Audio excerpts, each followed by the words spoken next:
Meus amados irmãos, a paz do Senhor Jesus Cristo.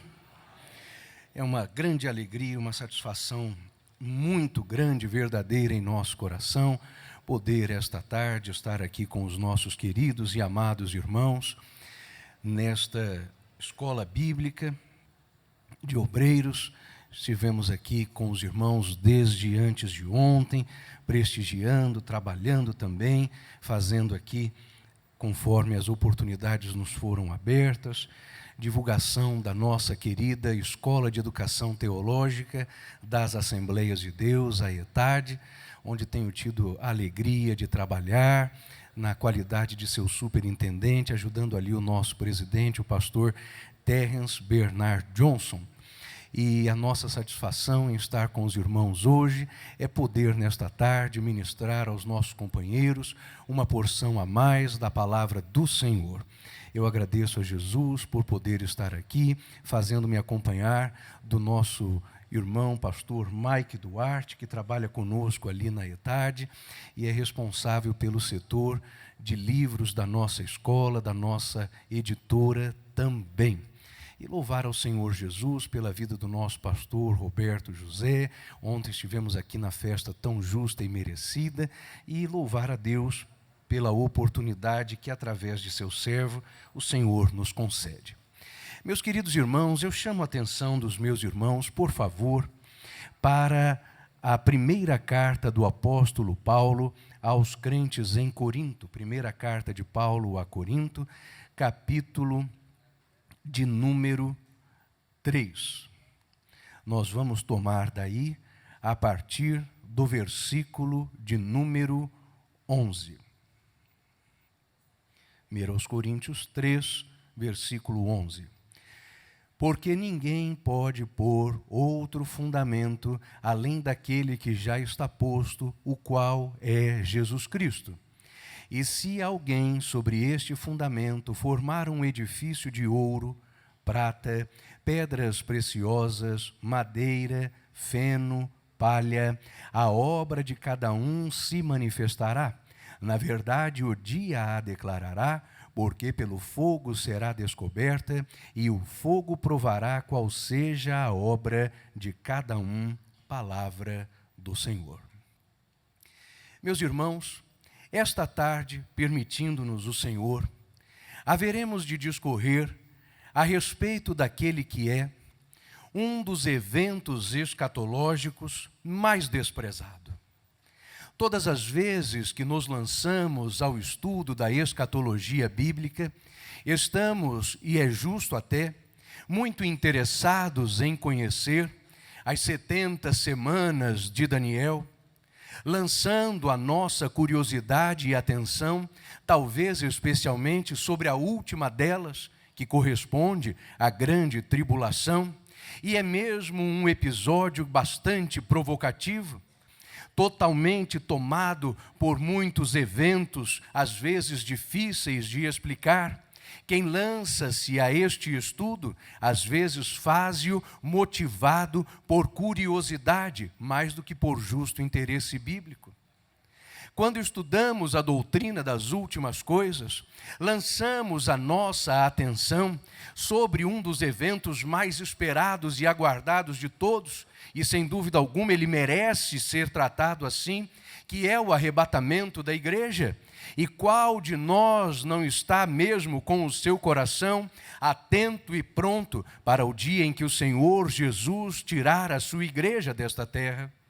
São diversos os eventos escatológicos que nos disputam a atenção, mas há um, e este é aquele que esta tarde haveremos de tratar, que é desprezado. Irmãos, quando digo desprezado, refiro-me ao fato não de que ele não seja estudado, ele é.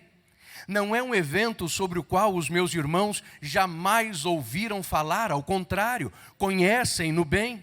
Contudo, é desprezado, porque a imensa maioria dos crentes não dá a ele a devida atenção.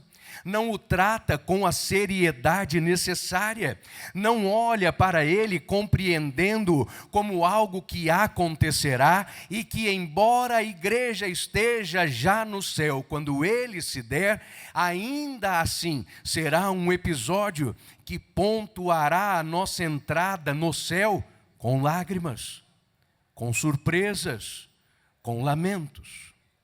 Eu refiro-me especialmente ao tribunal de Cristo de nosso Senhor. Imediatamente após o arrebatamento da igreja, quando entrarmos pelos portais da eternidade, nós estamos acostumados a pensar em um quadro de grande apoteose espiritual, de grandes aplausos, de muita alegria, mas esquecemos-nos que, embora haja sim no céu uma grande festa programada, que é as bodas do Cordeiro, esta festividade, estas bodas, esta celebração estão para depois do tribunal. Quando a igreja entrar no céu, é certo que nós nos alegraremos. Quando a igreja entrar no céu, é certo que glorificaremos o Cordeiro de Deus, mas antes de passarmos à sala do banquete, seremos introduzidos em um lugar de consternação, em um ambiente que não é só protocolo, é um tribunal. Em um lugar que não é apenas proforme, mas onde cada crente prestará contas ao Senhor, onde cada cidadão do reino estará diante de seu juiz, onde cada um de nós apresentará ao Senhor as suas mãos. Eu posso recordar, queridos irmãos, de um certo episódio perdido nos dias da minha adolescência. Tinha eu por volta de 11 ou 12 anos de idade, e o nosso professor da escola dominical estava discorrendo, porque era a pauta para aquela manhã de domingo, a respeito do tribunal de Cristo. E ele fez a sua explanação bastante correta, acertada, mas fez questão de a todo momento frisar: olha, este tribunal não é das almas, é das obras. Este tribunal não é do crente, é do trabalho que o crente fez. Não precisa ter medo, porque uma vez que ali estivermos, ninguém será tirado de lá e lançado no inferno. É claro que isto é verdade mesmo, e naquela classe de adolescentes provocou em todos nós um alívio geral. Eu posso me recordar especialmente de um colega sentado ao meu lado que disse: pois é, o importante pelo visto é chegar, não importa como. Mas, irmãos, esta sua disposição, a conclusão teológica daquele adolescente, embora pareça bastante pedestre, pequena, bastante baixa e pueril, é, na verdade, a súmula, o resumo da maneira como a imensa maioria dos crentes, dos obreiros de nosso Senhor, de cada um que já tem a certeza de seu nome escrito no livro da vida, tratar o tribunal de Cristo, como se fosse só um protocolo, porque dali, é certo, ninguém será sacado e enviado ao inferno, ninguém será retirado do céu, já entrou, e por isso, de um modo geral, muita gente conclui a respeito do tribunal de Cristo: ora, o importante é chegar, não importa como. Porém, irmãos, a palavra de Deus nos faz ponderar a este respeito, e a nossa postura, a começar como crentes, como obreiros do Senhor que nós somos, como pregadores que todos aqui são, como ensinadores que cada um de nós também é, como testemunhas de nosso Senhor diante da igreja, o que cada um de nós é também. A começar por nós, a postura a respeito do tribunal de Cristo precisa mudar.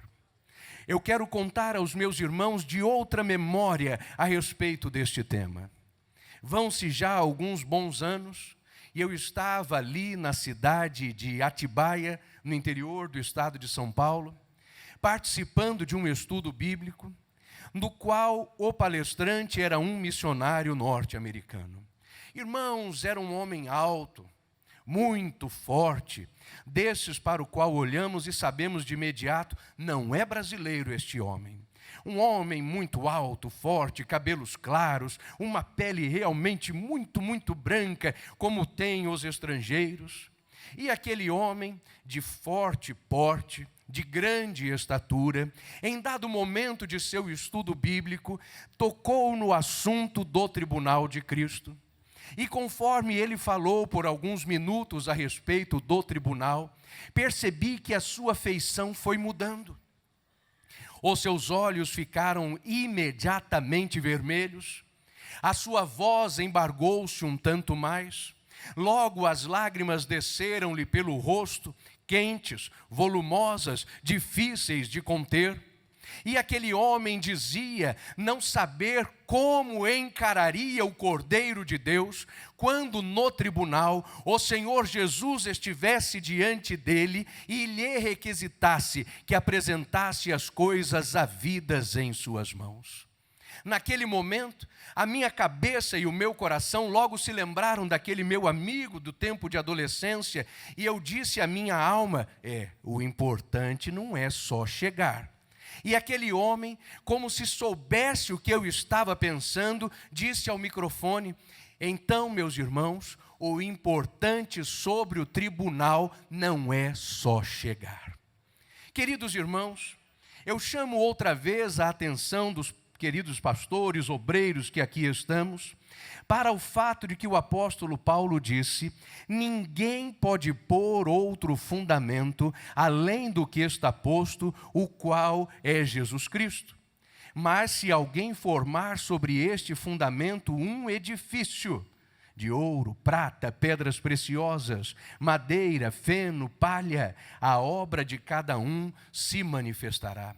Prezados irmãos, o nosso trabalho prestado ao Senhor, e não é necessário que eu diga isso, os meus irmãos já o sabem, é fundamentado, é desenvolvido, é edificado sobre Cristo. Ora, é Ele a pedra sobre a qual a igreja está edificada, é Ele o fundamento sobre o qual trabalhamos, é o nome dEle que nós anunciamos, é o Senhor Jesus Cristo quem salvou a sua igreja, quem comprou-a, quem redimiu-a, quem reuniu-a. Esta obra pertence a Ele, esta casa pertence a Ele, as almas dos santos em todo o mundo, em todas as eras pertencem ao Senhor.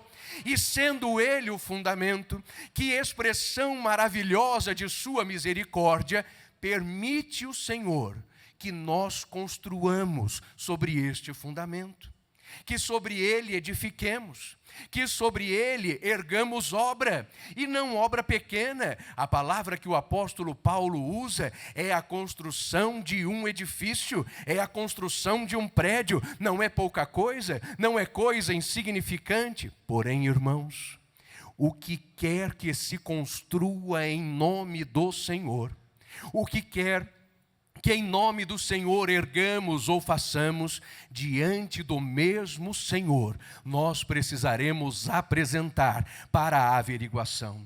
Não importa o que seja a soma da sua obra, do seu trabalho e daquilo para o que o Senhor você pensa estar fazendo, o que quer que saia de suas mãos será posto diante do Senhor. É ouro? É prata? É madeira? É feno, é palha, são pedras preciosas. Quem aquilatará? Quem averiguará? Quem dará o testemunho? Quem dirá se valeu alguma coisa ou não? É o Senhor Jesus Cristo. É momento, portanto, de começarmos a entender que o desafio não é só construir, o desafio não é só edificar, o desafio não é só erguer, o desafio é fazer conforme aquela tabela de valores e padrões do reino, que é totalmente contrária e invertida ao padrão mundano, ao padrão terreno. E embora todos nós saibamos bem disto, algo não está certo, porque nós não temos usado dos materiais mais nobres em nosso trabalho para o Senhor.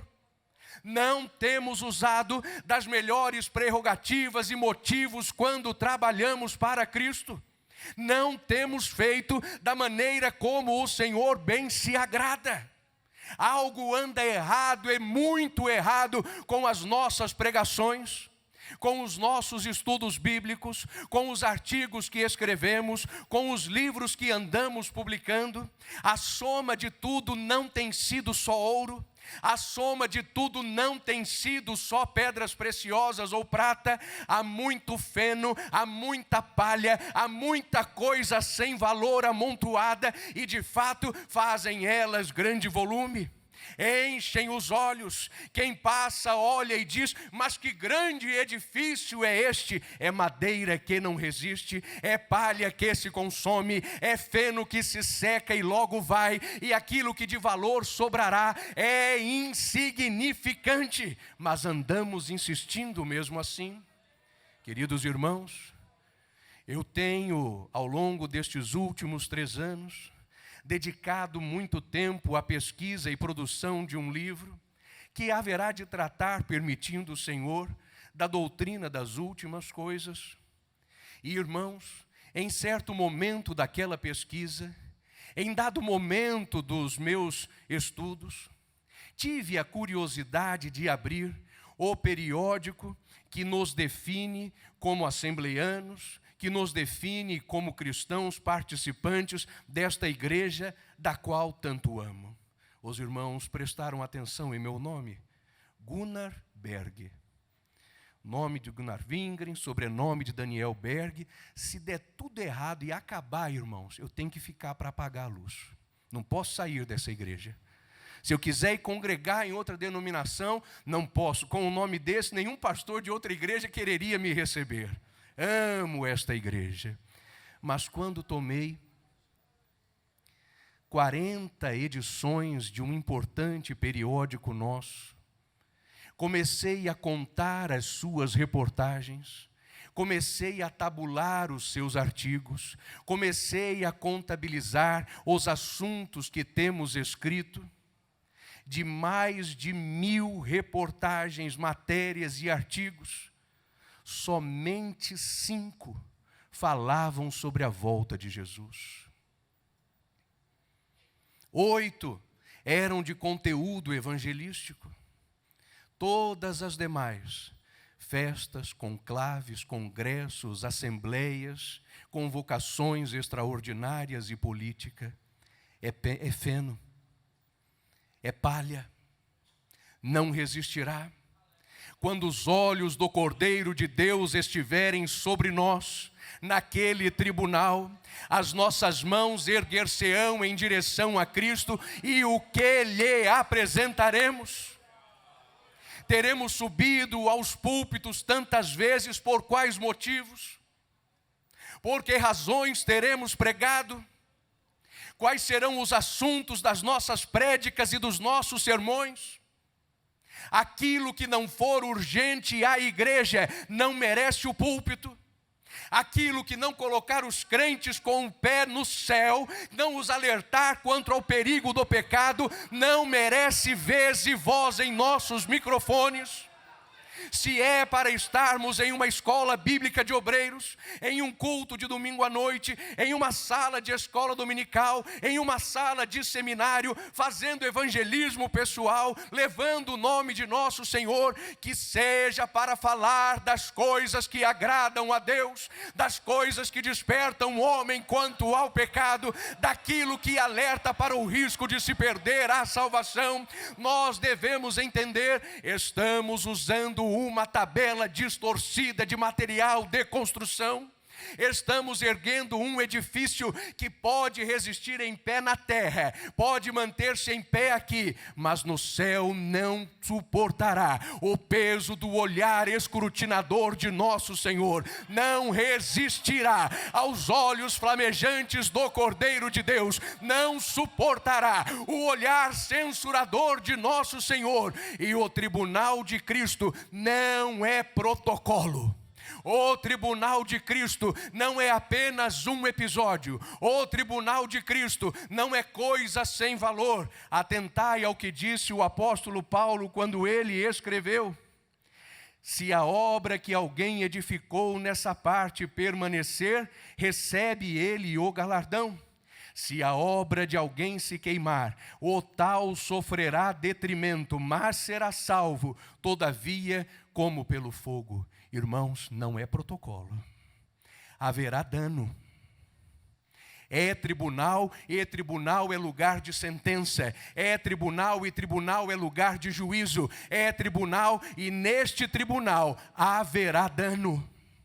Você não perderá a sua salvação, mas pense, por começar aí, do seu constrangimento, do meu constrangimento, quando estivermos diante do Cordeiro de Deus, Ele erguer para nós as suas mãos, e nas mãos dele virmos chagas, e nas nossas nada. Nas deles cicatriz, e em nossas mãos vazio.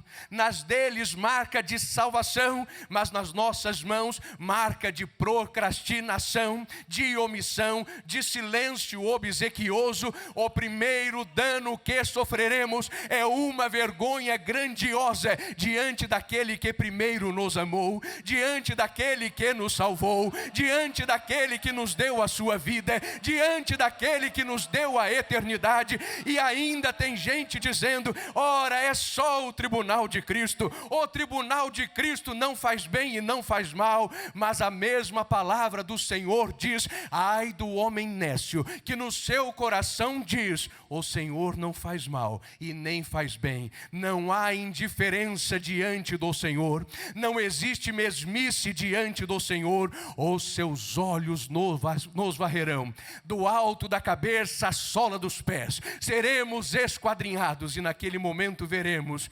realmente os valores do reino são contrários, os valores do reino são diferentes. As coisas que aqui amontoamos são tão vistosas, e no céu elas passarão imediatamente. O apóstolo Paulo, ainda falando aos Coríntios, na sua segunda carta, no capítulo de número 11, faz a relação do seu edifício construído ao Senhor. Irmãos, não é currículo que arranque aplausos, não é currículo que faz com que os homens sejam ovacionados, não é currículo que coloca-nos em condição de sermos louvados pelas autoridades, aplaudidos pelos nossos, ovacionados pelos homens. O apóstolo Paulo disse: são eles hebreus, eu muito mais. São israelitas, eu muito mais. São descendência de Abraão, eu muito mais. São ministros de Cristo, falo eu como fora de mim, eu mais do que eles. Em açoites muito mais, em prisões muito mais, em riscos de morte mais do que eles. Por 5 vezes recebi quarentena de açoite dos judeus, 3 vezes fui açoitado com vara, 1 vez eu fui apedrejado, 3 vezes sofri naufrágio, 1 noite e 1 dia eu passei no abismo, em perigos de viagens, em perigos de salteadores, em perigos de rios, em perigos da minha nação, em perigos na minha cidade, em perigos entre os gentios, em perigos entre os falsos irmãos, em fadigas, vigílias e trabalhos muitas vezes, em fome, sede, jejum muitas vezes. Estive eu em grande sofrimento, em frio e em nudez, e além das coisas exteriores me oprime todos os dias o peso de todas as igrejas. Quem não se cansa, que também eu não me fadigue. Quem não se escandaliza, que também eu não me escandalize. Mas se há algo em que convém gloriar-me, gloriar-me-ei na minha fraqueza, e o Deus e Pai de nosso Senhor Jesus Cristo, o eternamente e bendito Deus, sabe, eu não minto. Aí está um edifício que resistirá. Olhando daqui é prisão, no céu é ouro. Aqui é açoite, no céu é pedra preciosa. Aqui é lágrima, lá no céu é prata. Aqui é desprezível, no céu é notado. Aqui não tem valor, no céu é grandioso. Mas eis que temos reduzido os nossos trabalhos ao Senhor, ao tanto quanto aquilo que fazemos pode atrair para nós os olhares. E assim eu vejo jovens que entram nos seminários, e quando eu lhes indago: por que você está aqui, moço? O que te traz ao seminário, rapaz? Eles respondem: meu sonho é ser pastor presidente. Não sabem o que estão pedindo, não é, pastor Roberto? Não sabem o que estão pedindo. Meu sonho é ser pregador. Meu sonho é meu nome sendo soprado por Deus nos quatro cantos desta terra. Não fomos chamados para que o nosso nome seja soprado, mas para nós anunciarmos o nome de nosso Senhor. Que inversão é esta? Que inversão de valores é este? Agora Deus é que anuncia o nome de homens, agora Deus é que promove o nome dos pregadores. Os pregadores é que falamos do Senhor, os pastores é que anunciamos a Cristo, porque a igreja tem um dono, a igreja tem um proprietário, a igreja tem alguém que a comprou. Não sou eu, não são os meus irmãos, não são os meus pastores aqui, é o mesmo Senhor, o que estará olhando para nós e nos dirá com amor: mostra-me as tuas mãos, mostra-me as tuas obras. Elas não te salvam, mas é hora que elas sejam agora conhecidas. Mostra-me o que você tem.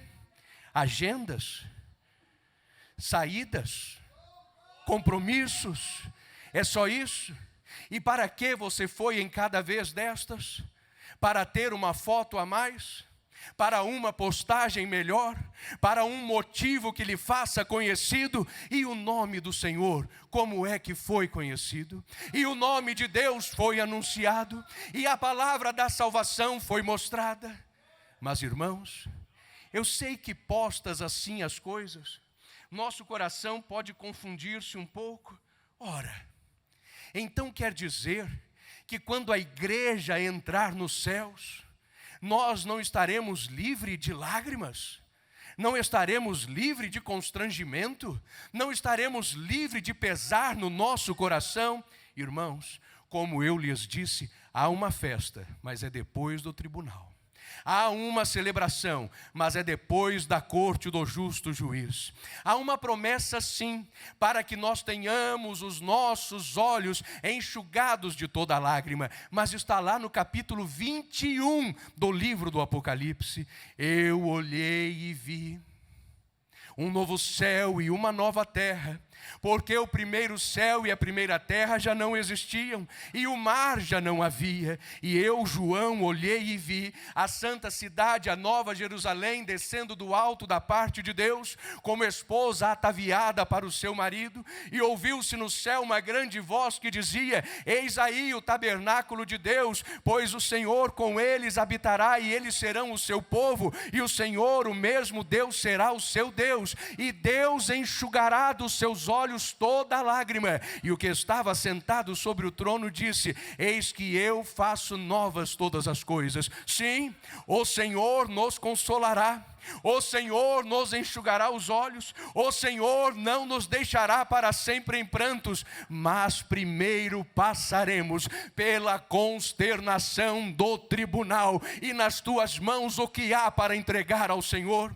Qual será o valor das coisas que você tem feito? Coloque agora em seu coração, em sua mente, esta convicção: este tribunal será lugar de alegria, mas de alívios e também de lágrimas. Se a obra de alguém se queimar, o tal sofrerá dano, sendo salvo como que pelo fogo. Mas como pode ser isto?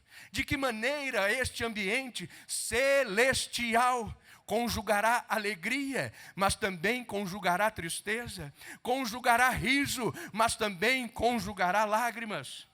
Eu chamo a memória dos irmãos para o livro de Esdras, no capítulo de número 3, a partir do versículo 9.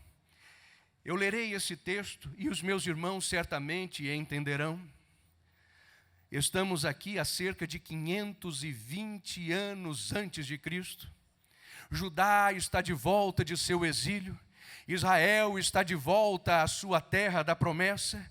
O povo está reunido. A reconstrução do templo é uma realidade. E agora todos estão prontos para a festa de lançamento dos fundamentos da construção. Levantou-se então Jesuá, os seus filhos e os seus irmãos, Cadmiel e os seus filhos, os filhos de Judá, todos como se fossem um só homem, para dirigirem aqueles que faziam a obra na casa de Deus, bem como os filhos de Enadade, seus filhos e seus irmãos, os levitas. Quando, pois, os edificadores lançaram os alicerces do templo do Senhor, então apresentaram-se os sacerdotes, já vestidos, com trombetas, os levitas, os filhos de Asaf, todos trazendo os seus símbolos, para louvarem ao Senhor conforme a instituição de Davi, rei de Israel. E cantavam juntos, divididos em grupos, louvando e rendendo graças ao Senhor e dizendo: porque Ele é bom e porque a sua benignidade dura para sempre sobre Israel. E todo o povo jubilou com altas vozes, quando louvou ao Senhor pela fundação da casa do Senhor. Porém, muitos dos sacerdotes, dos levitas, dos chefes dos pais, que já eram idosos e que tinham visto a primeira casa, choraram em alta voz, quando à sua vista foram lançados os fundamentos da segunda casa. Mas muitos também ergueram a voz com júbilo e alegria, de maneira que não se discernia no povo as vozes de júbilo das vozes de choro, porque o povo lamentava e jubilava com altas vozes. Irmãos, era um momento de festa. Estava se fazendo um novo templo em Israel. Era um sinal de que agora toda a tristeza do exílio e a sua dura realidade ficaram para trás. Mas no momento em que para muitos deveria se rir, alegrar-se, jubilar, aplaudir, outros tantos lembravam-se de um templo construído por Salomão, projetado por Davi e que era humanamente inigualável, que representava uma realidade espiritual passada em Israel e que não mais retornaria a existir. E naquele momento, havia quem risse, mas havia quem chorasse. Havia quem aplaudisse, mas havia quem se lamentasse. E quem se lamentava, lamentava-se sabendo: perdemos a chance. Perdemos a primeira bênção, perdemos o primeiro templo, perdemos o contato especial que tínhamos com Deus. É um dos retratos bíblicos mais claros do que será o tribunal de Cristo. Enquanto alguns ali estiverem e se alegrarem porque as suas obras, depois de passadas no fogo, permanecerão como aquela pedra preciosa e aquele ouro maravilhoso, outros haverão de assustar-se e dirão em seu coração com lágrimas: eu tanto fiz e aquilo tudo nada representa. Eu tanto trabalhei e tudo quanto fiz, vejo agora, não tem nenhum valor. Por isso chorarão, por isso prantearão sobre o Cordeiro de Deus. Mas o que é que define aquilo que diante do Senhor tem ou não valor, resiste ou não ao fogo? Meus irmãos, nós estamos em condição de risco. Envolvemos-nos tanto com a obra do Senhor, envolvemos-nos tanto com o trabalho do Senhor, que o grande perigo é esquecermos-nos do Senhor da obra, esquecermos-nos do Senhor do trabalho. Atendemos às convocações pastorais e às vezes o nosso coração diz sorrateiramente: eu vou, porque quem não é visto não é lembrado. Quem não é lembrado não é promovido, e você já não faz pelo Senhor, faz por seu próprio motivo e por suas próprias razões. Estamos sempre à disposição de nossos pastores, e assim mesmo é que deve ser, que não seja diferente. Mas não é à disposição do pastor, é à disposição do sumo pastor, daquele que usa os pastores para nos dirigir, dos que usa os pastores para nos liderar, do que usa dos pastores para nos abençoar. Envolvimento demais com a obra e envolvimento de pouco com o dono da obra. Assim nosso trabalho para o Senhor se consumirá. Fazemos por quem? Fazemos para quem? Fazemos em razão de quem? Olhos fitos no Senhor, olhos no Cordeiro de Deus que tira o pecado do mundo. Ele é a razão, Ele é o motivo, é por Ele que estamos aqui, é no nome dEle que nós pregamos, é o nome dEle que nós anunciamos. O propósito é dEle, a honra é dEle, a glória é dEle, o louvor é dEle. Só o Senhor é digno. Irmãos, os meus irmãos, todos nós aqui somos donos de bastantes coisas, somos proprietários de não poucas coisas, é bem verdade.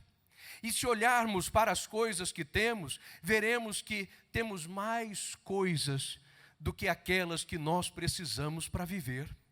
E muitas das coisas que temos, nós as temos sem qualquer merecimento. Recebemos porque Deus é bom, porque Deus deu, porque Deus quis acrescentar, porque Deus resolveu abençoar. Mas quando estivermos diante do Senhor, haveremos de compreender algo.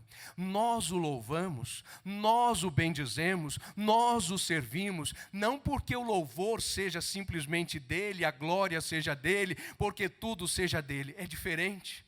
É como dizem os próprios anjos no céu, porque Ele é digno. Ele não é dono só, Ele merece. Ele não é dono só, lhe pertence. Ele não é dono, só Ele merece a honra. Só Ele merece o louvor. Só Ele merece o serviço. Só Ele merece as nossas lágrimas. Só Ele merece o nosso esforço. Só Ele merece tudo quanto estamos fazendo. E temos que fazer por Ele, porque Ele é digno. Nós homens não somos, o Cordeiro de Deus é. Nós somos indignos, Ele é digno. Nós imperfeitos, Ele perfeito Deus e perfeito homem. Nós pecadores, Ele o Salvador. Nós os que foram salvos, Ele é aquele que dá a graça. Nós os que pedimos a promessa, Ele é o que batiza com o Espírito Santo. Nós queremos o serviço, Ele é o dono da obra. Nós queremos pregar, Ele é a mensagem. Nós queremos anunciar, é Ele o sermão. Nós queremos louvar, Ele é o alvo da adoração. Então faça por Ele, faça para Ele, faça para o Senhor.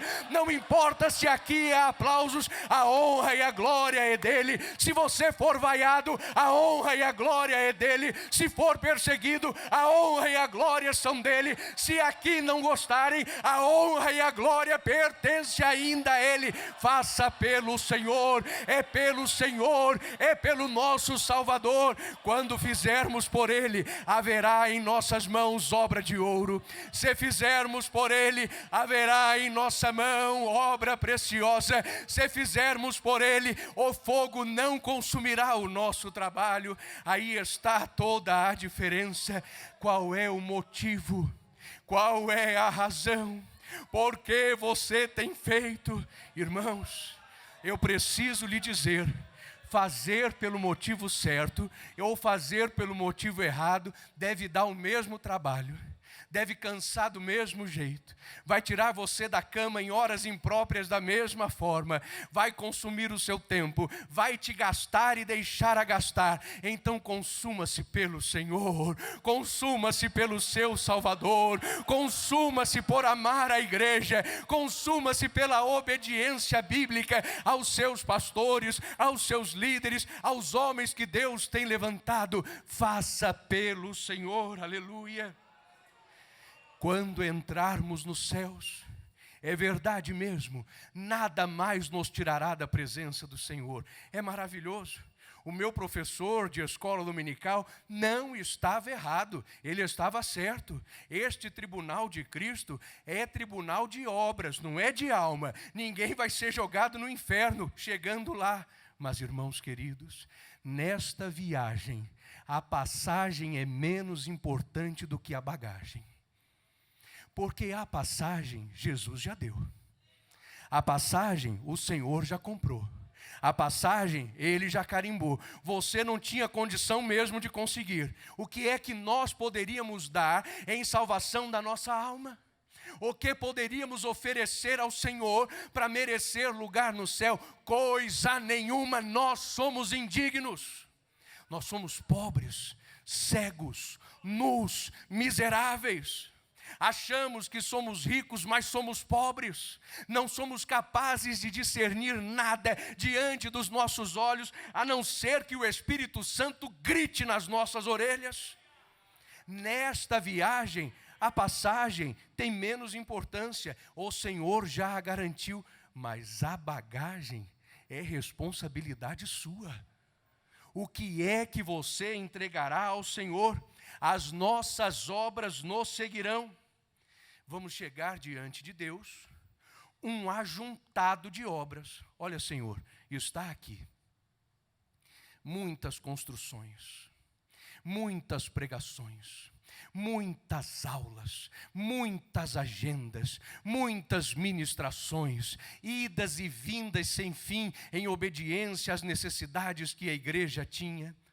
E quando tudo isso começar a queimar-se diante do Cordeiro de Deus, talvez o seu coração descubra naquele momento, mas quem dera seja agora, vai se perder porque não foi para o Senhor. Vai se perder porque não foi para Cristo. Vai se perder porque Jesus não era o alvo. Vai se perder porque não era para o meu Salvador. Vai se perder e terá sido em vão, porque não fiz pensando na cruz e no castigo que Cristo levou por mim. Vai se perder porque eu não pensei no Cordeiro de Deus que tira o pecado do mundo. Vai se perder porque eu deixei muitas mensagens incompletas, querendo não desagradar a quem me estava ouvindo. Vai se perder, porque os hinos eu escolhi para agradar a igreja e não para louvar ao Senhor. Vai se perder, porque tantas verdades eu engoli ao invés de profetizá-las. Vai se perder, porque eu achei melhor pregar as vitórias e as bênçãos ao invés de pregar a Cristo e este crucificado. Vai se perder, porque abri mão das pregações evangelísticas em nome das mensagens feitas só para o nosso povo, só nas nossas festas, só nos nossos congressos, porque pregar para crente é fácil. Pregar para crente não exige muito esforço. Nós nos trancamos em nossos congressos, trancafiamos-nos em nossos conclaves, fechamos as portas, enchemos os templos de crentes. Os pregadores vêm, impostam as suas vozes, manipulam os nossos sentimentos, saem pelas portas por onde entraram, com os bolsos afofados com o dízimo e a oferta da igreja. Os cantores entram, fazem dos seus falsos louvores, dos seus incensos estranhos, e nós nos alegramos, achando que isso é obra do Senhor. Vai consumir-se. Vai consumir-se. Não é assim que se faz a obra do Senhor. É hora de voltarmos à pregação do Evangelho. É hora de voltarmos à pregação da cruz. É hora de voltarmos a usar certas palavras em nossos sermões, como pecado, como inferno e como condenação. Mas pastor, isso assusta os ouvintes. Não assusta se for palavra de Deus. Se for palavra de Deus, salva. Se for palavra de Deus, liberta. Se for palavra de Deus, despedaça a unção. Se for palavra de Deus, despedaça o jugo. Se for palavra de Deus, arrebenta com as cadeias do pecado. Se for palavra de Deus, salva o que é viciado, liberta o prostituído, transforma o pecador em príncipe e o faz assentar entre os servos do Senhor. Se for a palavra de Deus, não tenha medo de pregar, não tenha medo de anunciar, e faça pelo Senhor. Faça pelo Senhor, aleluia. Louvado é o nome daquele que vive eternamente. Oh, glória, glória, glória, glória a Jesus, aleluia. Se for a palavra de Deus, não se preocupe, o mundo não corre, ele ouve. Se for a palavra de Deus, o pecador fica e para escutar. O Senhor Jesus Cristo tantas vezes pregou, tantas duras mensagens anunciou. Houve quem o seguiu, houve quem o perseguiu, mas o Senhor Jesus e o seu ministério permanecem para sempre.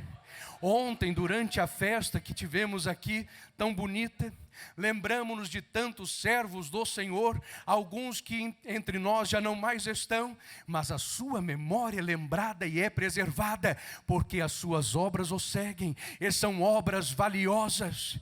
Irmãos, se Cristo tardar um pouco mais para buscar a sua igreja, o que você quer que seja dito de seu ministério?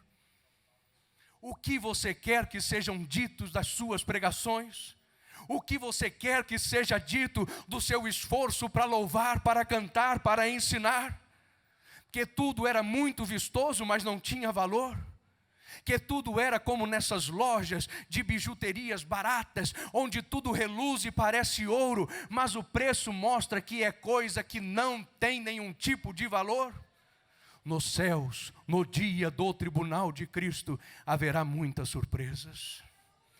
Olharemos para servos do Senhor entrando lá, com seu passo tímido, com seus olhares baixos, discretos no céu como sempre foram discretos na terra, quietinhos lá como sempre foram silenciosos aqui, lá anônimos como aqui sempre foram desconhecidos, mas em momento em que o Cordeiro de Deus estiver olhando para eles, das suas mãos permanecerá e resistirá obras em quantidade que nos assustará, porque são obras valiosas que o fogo não consome, mas revela: foi tudo pelo Senhor, foi tudo por Cristo, foi tudo pelo Salvador.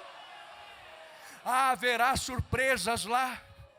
E não assuste-se com isto, nós nos reconheceremos no céu. Lá no céu o Senhor promete consolo, não é amnésia.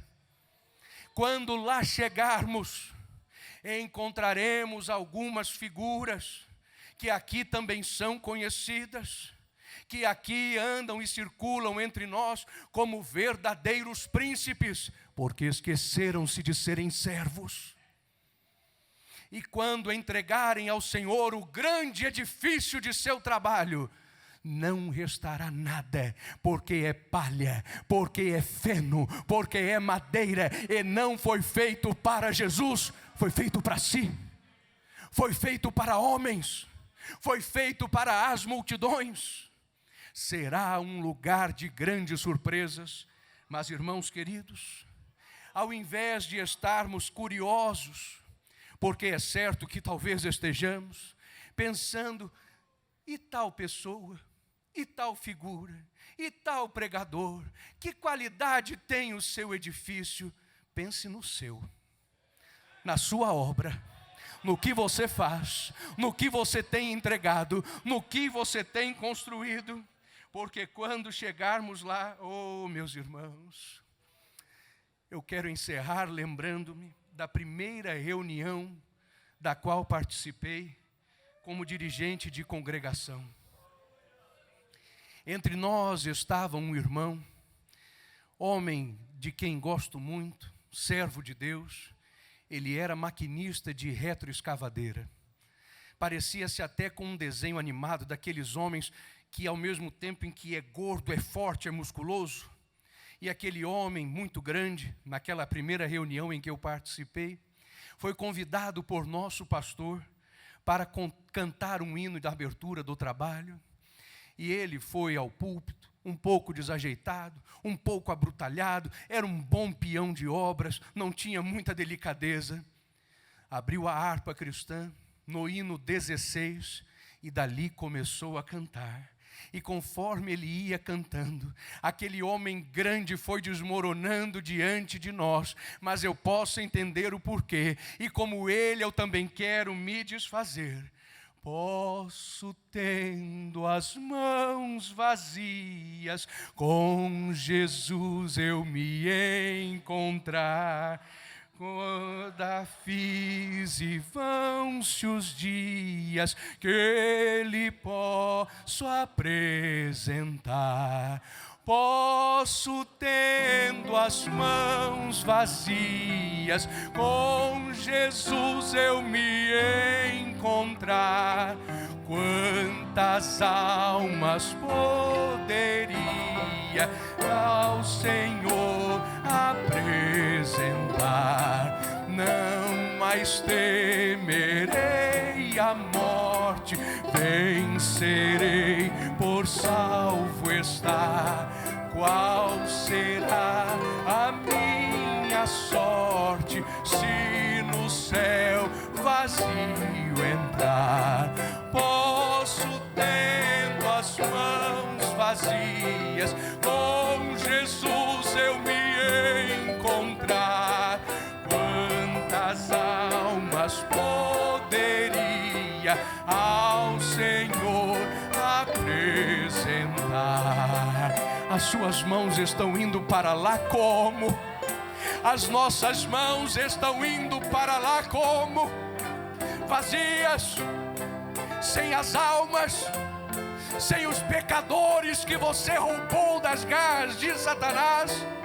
É assim mesmo que você quer se encontrar com o Senhor, sem entregar a Ele nada. Ele lhe deu tudo. Ele lhe deu um reino de paz, um reino de graça, um reino de amor. Lhe deu salvação, deu-lhe a tua vida por herança. E a Ele o que é que você dará? As tuas mãos estarão como? As dele estão feridas, as dele estão machucadas, as dele estão cicatrizadas, as dele estão dizendo: eis aqui a prova de amor, eis aqui o testemunho da graça, eis aqui a prova de que eu amo. E a tua onde está? Mãos vazias. O Senhor olhará para nós, o seu olhar como chamas de fogo consumirá, desde as nossas obras ao nosso ego, das nossas obras à nossa vaidade, das nossas obras ao nosso achismo, das nossas obras às nossas convicções. E neste momento, só neste momento é que estaremos prontos para as bodas do Cordeiro, vazios de tudo, livres de tudo que nos trouxe e acompanhou desde a terra. Naquele momento diremos: Senhor, realmente não sobrou nada deste homem, realmente não sobrou nada desta velha criatura. E aí você está pronto para gozar as bodas do Senhor. Mas primeiro o tribunal, primeiro a corte, primeiro o juízo, primeiro o teste, primeiro os olhos de fogo do Senhor. Apresente-se ao Senhor com as mãos cheias, recolha as almas e leve-as ao céu consigo, e que Deus em Cristo nos abençoe. Aleluia, aleluia. Que o conhecimento é capaz de mudar a vida de quem lê, a gente já sabe. E que livro você pode comprar em qualquer livraria. Mas nós transformamos 100% do nosso lucro em mudança de vidas, através da ação social, evangelismo e missões. Ao adquirir qualquer um de nossos produtos, seja presencial ou à distância, você está investindo em alguém. Na próxima vez que você for comprar livros ou artigos evangélicos, não vá em qualquer lugar. Vá na Livraria Arca Missionária. Uma nova história começa quando você compra aqui.